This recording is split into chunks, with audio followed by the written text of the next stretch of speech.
Hit it, Felix.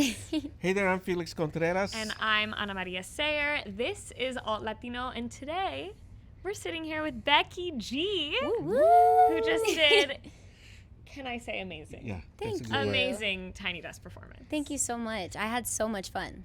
I think Felix and I had more fun. We were really vibing out. It was like a contagious energy in the room, and it felt so wholesome. Like, I was looking around and everybody was smiling, so I think there's not one moment in the performance or like in between the songs where I wasn't like, let's go. I think wholesome is the perfect way to it describe felt so just like a warm hug. And my secret is I stand in the back, no one can see me. I do my little dance. You do your little right there, dances? yeah. I don't know. I think I want to see them. Yeah. You don't want to see that. You guys don't. Nobody wants to see that. Let's talk about your new record coming out, Yes. Esquinas. It leans heavily into Mexican regional, and then you featured Mexican regional in Coachella recently when you brought out Yes. Peso Pluma, blew the place away. Thank right? you. What is it about? And the music is having a moment right now. Right? It is. So what is it about the music that speaks to you? You know, it's so crazy to me that 3 years ago I sat down with my record label and I said, I'm going to do my regional Mexican inspired album. Like it or not, I had no idea that this boom was going to happen. And we started recording records 2 years ago, and it's been such a soulful experience for me because I think since I was a young girl, it was always a dream of mine to do a regional inspired album. And it's funny because I did every other genre. Y mis abuelitos siempre me decían, ¿y cuándo la música regional, mija? And for those who don't know, I started off as a rapper. So my grandma, on my mom's side especially, she would always be like, ay, mija, pero te escucho tan enojada. And like, I'd be like, oh, grandma, because I got stuff to say, you know? And finally, when the moment that I decided that I was ready to really throw myself at this album and just fully commit to the creative process was when my papi, my grandpa on my dad's side, Miguel Gomez, passed away. And I'm so lucky that I had all four of my grandparents so present in my life. I mean, they also helped raise all of us. You know, it takes a village. My grandma refers to us as her little pueblito all the time. And I think losing him, you know, and gaining him in as an angel in heaven was just kind of like that extra guidance that I needed as an artist to just really do something for myself. I think it's fun to do things for fun, but it's different when you're doing things to kind of connect with the part of you that is so deep. And yeah, it exactly what I said. It was a soulful experience for sure. Did you sing differently? Oh yeah. I think you'll hear on the album there's definitely a different vocal that is demanded of you as an artist when you're singing on regional music. And I think it's because it's the acoustics. It's an organic sound, you know. You can't fake it. You can't create it. You just play it and you sing it, and that's that. And a lot of the songs were written that way, just us hanging out in the studio. Someone picks up the guitar, there's a little bit of tequilita going around, and the next thing you know, everybody's having a therapy session. And, you know, and it's beautiful. Like, it to me, that's how I grew up, you know. Family carne asadas, sometimes there'd be like a trio or conjunto that they would like hire, or a mariachi. And I was always the little girl that was like on top of the table, like singing the songs, and my tios would be kind of, you know, already one too many and like otra vez, the same song like 5 times. But yeah, so it just felt very familiar in the best way. So this album is going to be the same song 5 times. Actually not. You'd be surprised. There's a lot of, well, I think what's so cool about regional Mexican music is that there's so many subgenres. And the reason why I named it Esquinas was because I always identified as a 200%. And I would say I'm not, you know, this side of the streets that raised me or that side. I am the corner where, you know, the cross streets where 2 flags meet, 2 cultures meet, 2 languages meet. And I say 200% because I remember, you know, you're 50% this and 50% that, half and half. And I never liked that. It made me feel like I had to give up a part of myself to be accepted on this side and then give up another part of myself to be accepted on that side. And I was just like, no, I'm 100% proud to be born and raised in Inglewood and to be from California, but I'm also really proud of my Mexican roots. So that's I'm sorry, but that's an amazing way to think about it. Because growing up Mexican American, Chicano in California, same thing. But it was always 50-50. But I'm gonna steal that 200%. You don't gotta steal it. It's yours. Yeah. It's been ours. I love it. Yeah. We Felix and I talk about this a lot because, you know, we talk to a lot of artists who do represent both parts in many different ways. And I think something we found really striking is you talked about with your Coachella performance, you originally planned something with like bringing out a low rider. You very like yes. often talk about repping Inglewood, the Chicano culture that goes along with that. But you decided to go with something else because you mentioned that you didn't really want to, lean into Mexican stereotypes in a certain way. And so we find that really interesting because, like, how do you balance personally wanting to represent who you are and where you came from, but also, like, trying to be this universal Latina who is representing this image for everyone and trying to be authentic? Like, where do you land with that? Yeah, I think it's all instinct. And sometimes you do have to challenge yourself. And I think that I identify so much with who Becky from the block is and was, and she will always be within me. But also, Becky's not on the block as often. She's traveled the world, and she's gotten to learn about different cultures and go to different countries and meet different people. And I was thinking about how massive the Coachella stage is as far as, it's a global platform. And I wanted to represent my Mexican heritage in a way that would be striking to everyone. And there's a reason why I chose the color Mexican pink. There's a reason why I chose Tres Luce blue. There's a reason why, even the architecture of the stage was inspired by Mexican architects. So it's like, for me, it was kind of taking it and making it this, like, elevated experience. And I say that the debut of Casa Gomez, which is the concept of the tour, was at Coachella. And so now we get to take Casa Gomez to cities near everybody here in the States, and it's just, it's very intentional for sure, always done with so much love. So you have obviously worked with a ton of incredible women in the industry, like Nati Natacha, Carol G, and you're kind of, honestly, one of the first people who has really pushed in the way that you have to consistently collaborate with women. Where did that come from? Like, what in you said, this is where I'm going to be? I think it comes from a lot of different places. I think if I think about it from just like a human side, I'm the eldest of 4 kids, and I was always taught that sharing is caring. And, everything tastes better when you can share it, and I think that when you then put that in an industry like the one we navigate, especially as women and then women of color, it's a lot of the time lonely.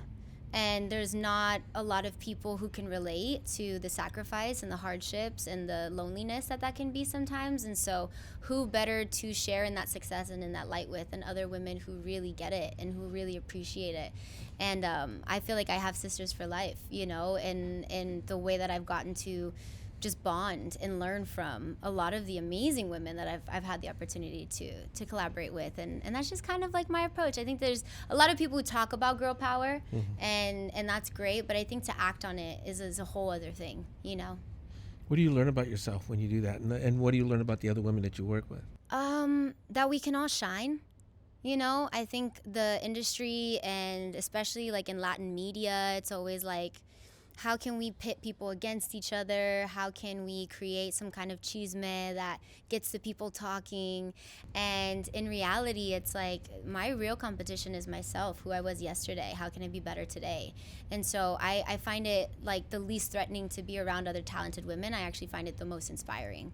Carol actually the other day invited me to sing. She's having a stadium tour, and she invited me to sing in my hometown of LA, and we sang our song Mommy, and it was incredible, and it was so sweet because she took me literally by the hand like a big sister and was like showing me around, and I let myself enjoy that. I never had a big sister, so for her to be so kind and to invite me and to share in that moment, and kind of just tell me like, you can have this too, like this I believe you can do it, like that's beautiful. Like, I think we need more of that. So you've talked a lot about your family and the role that they play in all of this. My abuela is here today. I know you talk a lot. I'm like, say hi, Lita. You call her Lita too? Yeah. I love it. I know you talk a lot about your Lita, so what have they, especially the women in your family, how have they shaped this approach that you have? Yeah, I think it's, for me, it's a bit of a bittersweet experience. I think I learned so much strength from the women in my life, but almost from a place of them almost being too selfless. And I always wish that they would give the same love that they give to everyone else around them to themselves. Yeah. And I think that's when I realized, like, I wanted to be the difference, and I wanted to show them that, like, we deserve that. We deserve to hold space for ourselves, to take care of ourselves, to also be celebrated, and to be championed. And so it was, for me, I think that, like, the strength that they carry as women, the pueblito that they created is like some of, you know, their proudest moments. And so I take that with me everywhere I go. Becky, I'm sorry, go ahead. I'm sorry. Becky, this is so crazy because my mom, who's also here, we had like a 3-hour conversation about this like 2 days ago. Like, literally, I was like, you guys taught me that love is sacrifice, and sometimes it is, but you also have to care about yourself. Yeah, like 100%. Because that's what you grow up watching. It's like, Yeah. oh, how can I be more selfless, give more to the family? And I love that we you can't said pour that. from empty cups, and I think that's everybody. A lot of our men, a lot of our women, or whatever we identify as our in our culture. I think it's a lot of that. We're giving and giving and giving. It's like, when do we take? When can we just have and own? You know, and I love that. I love that there's a generation that can go out into the world and say, I deserve this. I work hard for this. And not feel guilty about it. That's what I was going to say. It's probably generational because my mother was like that. Same way. Right? And reflecting on how she carried herself like that. But I like that idea again, of changing that attitude a little bit. It's like the idea that it's like, oh, we all actually just want to see each other be happy and be loved. So love yourself. Yeah, I love that. You were talking about growth and development of yourself. What have you learned about yourself? What kind of things have surprised you? What kind of things have popped up as you've been doing this and getting to the point where you are now from where you started? Oh, it's been such a beautiful journey. And I think for me, I just think about like the power of faith and like just really believing in your dreams, believing in yourself. Because I look at where I come from and who I come from, and there's all these like things that helped make this magic potion of this little, you know, brown girl growing up in Inglewood saying, I could do it. And there's so many things actually that's probably said, you can't. You're not supposed to, you know, but I never believed that. And I think it has so much to do with, like I said, that strength that I come from in my family, and just knowing the power that we hold as people to be able to make something out of nothing. You know, my grandparents came from Mexico to the United States with not a penny in their pocket and the clothes on their back. And to see that I'm now one of 19 grandchildren on my mom's side, and some grandbabies now, and one of 15 on my dad's side, and some grandbabies now, great grandbabies now, it's like, it's so amazing. Like, we're all just living life and growing. And today, I think what inspires me is kind of reconnecting back to my younger self and remembering that, okay, 15-year-old Becky's, you know, dreams have come true. She never dreamt bigger than this. So now it's my responsibility for myself to go out into the world and keep dreaming. Like, I gotta keep dreaming. I gotta keep thinking about what my next goals are and keep focusing on what that growth looks like for me. And it's really cool to leave room for that, to know that you're always a student of life, that you're, you know, one of my favorite Tupac quotes is, what's not growing is dead. And I just think of being that little concrete rose that grew up in the streets of Inglewood that I just got to keep watering, and we'll be good. You know, you're part of a little brown girl arc, right? Go back to 1930s and a singer named Lydia Mendoza, okay, from Texas, Selena in Texas in the 1980s, and what you're doing now. You're part of this beautiful arc, man. Thank you so much. Yeah. And I mean, I wish I was from Texas. I always joke and say I was from Texas in my past life. Something happens when I'm there. I'm so happy. The y'all comes out, and the food makes me very happy, and the people, of course. I mean, it's, you know, pura raza, and it's awesome. But yeah, that means a lot to me. Thank you so much. Sure. Before we go, I have to ask you about one song. Okay. Yes. Only because Anna was dancing all over the place. Because I've been bugging Felix about this. Go ahead, ask the question. So I actually audibly squealed. My manager can tell you when I saw the set list come through and I saw you were going to perform Shower. Yes. So, because the middle school girl in me, I'm like, I am the demo. Like, that was the moment. What is your relationship with that song now?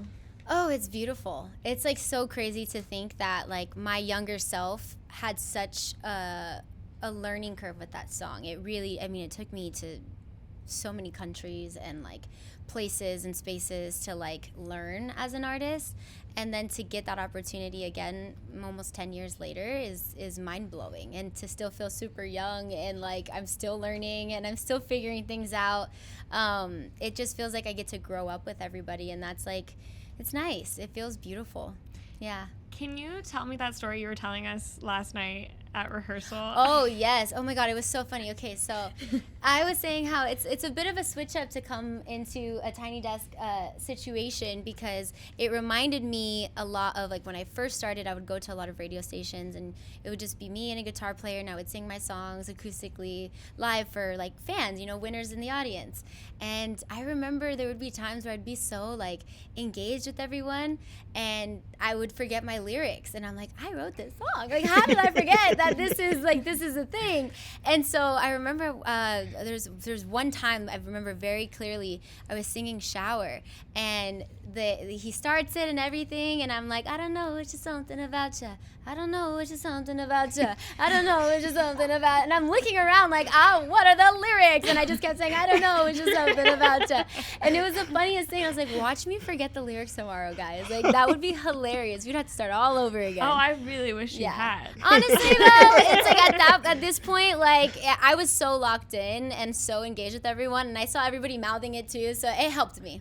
It was a highlight. It was really special. Yeah. It was so special. I had so much fun. Oh, well, we're so glad you came through. This Thank was you, guys. awesome. Thank you so much for being here, being with us. Come back anytime. Oh, I will. Okay, please. Yes. Bring some music again. I will, and I'll bring food too. Okay. Please. Oh my God. Thank you. Thank Cool, you, guys. Thank you. Yay. Thank you. Thank you. Thank you guys That so was much. great.